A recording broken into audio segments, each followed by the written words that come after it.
Hey everybody, I'm here today to talk about the history of movie tie-in editions in publishing. So let's start with a definition. A movie tie-in is a book whose jacket, packaging, contents, or promotion relates to a feature film release.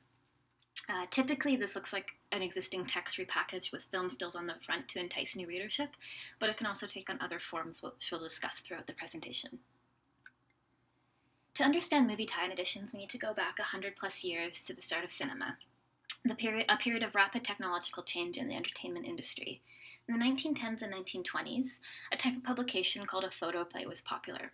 It aligned with the silent film era and was sort of a hybrid text with images of the new film on the cover and within the book itself, and there would be explanations of the images explaining how scenes in the film worked, keeping in mind this was a silent film era. Photoplays really helped to legitimize the new visual medium of cinema and acted as a bridge between 19th century and 20th century media expectations, and was really dependent on existing audience familiarity with stories. There's lots of adaptations at this time. So some detail of the dust jacket of an early photoplay here shows just the front cover as a kind of an illustration of film still, and then the text are on the rest of the jacket, promoting other photoplays and other books. So this is kind of the first time where we see photoplays, films, and other books being spoken about in the same space.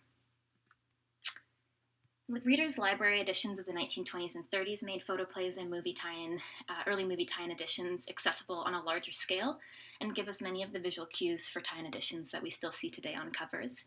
So, started by the Kane brothers, these were cheap reprint editions of play and film adaptations to gain a competitive edge in a market that was, in the interwar periods, high production costs and kind of a saturated lower end of the market, made for a need to have a competitive edge.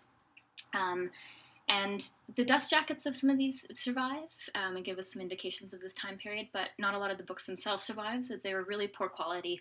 Millions of these things were kind of churned out very fast. They're kind of renowned for being pretty messily put together, but the covers is what we're looking at today. So this is an example of a Reader's Library edition. You can see the highly visual and kind of iconic wraparound cinematic cover, a marked change from other book covers at the time, which were much more sleek and simple in their design. And some motifs that we can start to recognize as we go forward, or that you may recognize from movie tie-ins yourself, that kind of originate here is the dramatic scene on the cover, often with romantic leads. And you can see the studio named in the bottom right corner. This is a really early edition, but as the decades progress, ties to movies get more and more overt with actor names, directors, production companies, and more kind of splashed across the covers.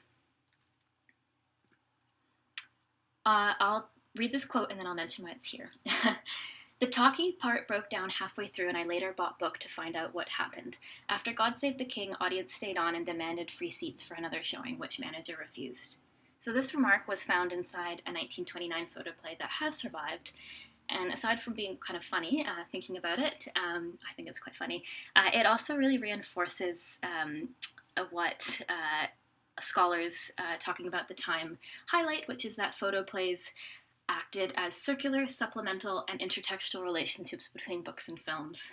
Essentially, as films take off and gain popularity, people want both. They want the book to understand the film. This was kind of surprising to me, so just really wanted to highlight that. Can we trace a line through the history of early photoplays to modern day film tie-ins? Yes and no. I hope that if you look back at this deck or pause it in any way, it helps sort of understand some of the lineage, but it doesn't quite capture, there's a lot of overlap that occurs. And kind of a lot of messiness and interchange, particularly in these early years. Moving on to the 1970s and kind of the latter half of the 20th century, the 1970s are notable because commercial novelizations really take off with the franchising of things like Star Wars, where there's books being kind of churned out about a film itself. And so this starts kind of blurring and obscuring how people think about all previous versions of movie tie-ins, as there's kind of a bit of a disdain for this type of book. They're seen as kind of low-quality airport books, but there's also really passionate audiences who want them and like them, and they are lucrative in some ways. So anyway, this is something that to keep in mind as it kind of starts to change how people perceive previous versions and future versions of tie-ins. And then blockbuster effect we've talked about in other classes, but for our purposes here today, there's just a renewed attention to lucrative box office merchandising and book sale opportunities, and that persists today. So the key benefits for publishers of movie tie-ins: the packaging of books, packaging, repackaging, segmenting to different audiences is a really strategic marketing tactic. The visual culture cues of film is really enticing and connects to different types of people who may not think of themselves as readers. The cross-promotion of having access to publicity and marketing budgets of film studios is just wouldn't happen for books by themselves, so it's a huge opportunity to tap into a different market and different resources. And revenue is huge, so higher print runs, more shelf space in different sorts of retail spaces, pricing different books differently, and this can also impact the backlist sales and adjacent titles. So for example, Publishers Weekly in 2014 speaks about a time period where 3 of the top 10 best-selling books were all A Fault in Our Stars by John Green. They were just different versions. There was the movie tie-in, there was 2 paperback versions, and a 4th title was another John Green title. So 4 of the top 10 were related to that movie. And there's another example of a French cookbook, selling 500,000 copies when Julie and Juliet came out, the Meryl Streep movie. Had no relation to the movie, but people were thinking about French cooking, so there we go. So primarily, movie tie-ins are publishers are trying to draw in non-readers and kind of tap into a mass audience. That's been the historical and still persists kind of approach to audience, but there's also dedicated fans who enjoy a new cover.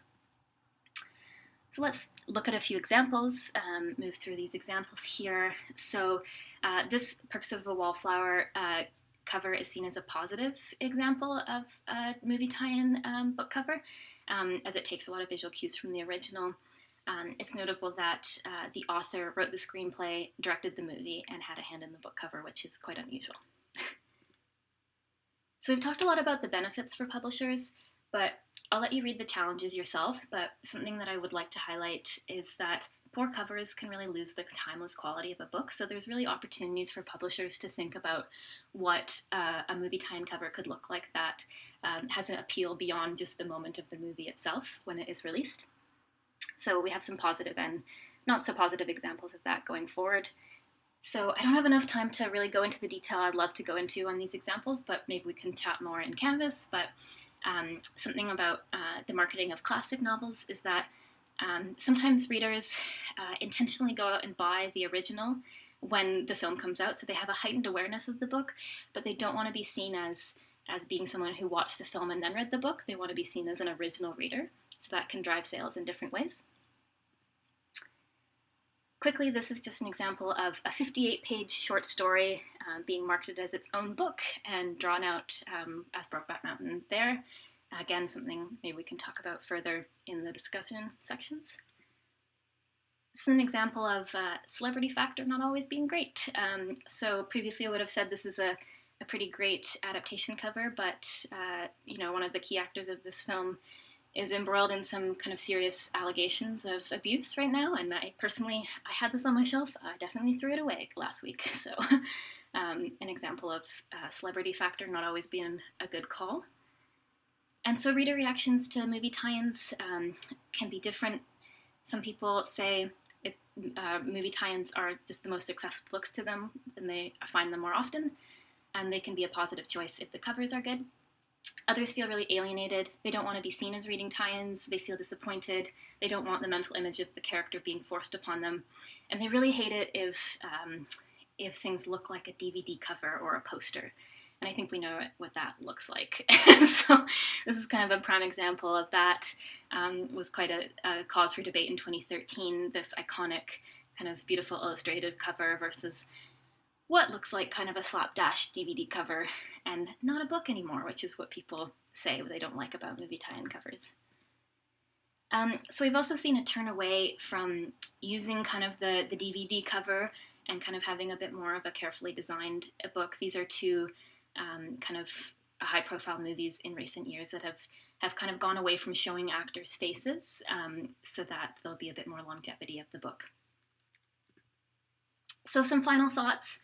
There's a storied history of book publishing and film production having a symbiotic relationship, despite perceptions of rivalry. The revenue potential and marketing power is definitely something that we can take heed of, especially in kind of the TV age that we're in. There's extensive scholarship on film adaptation, but less scholarship on how film impacts reader perceptions of books, so it's definitely an area to keep exploring and kind of learn more about readers like and don't like, and improve covers and make them more appealing beyond a specific moment.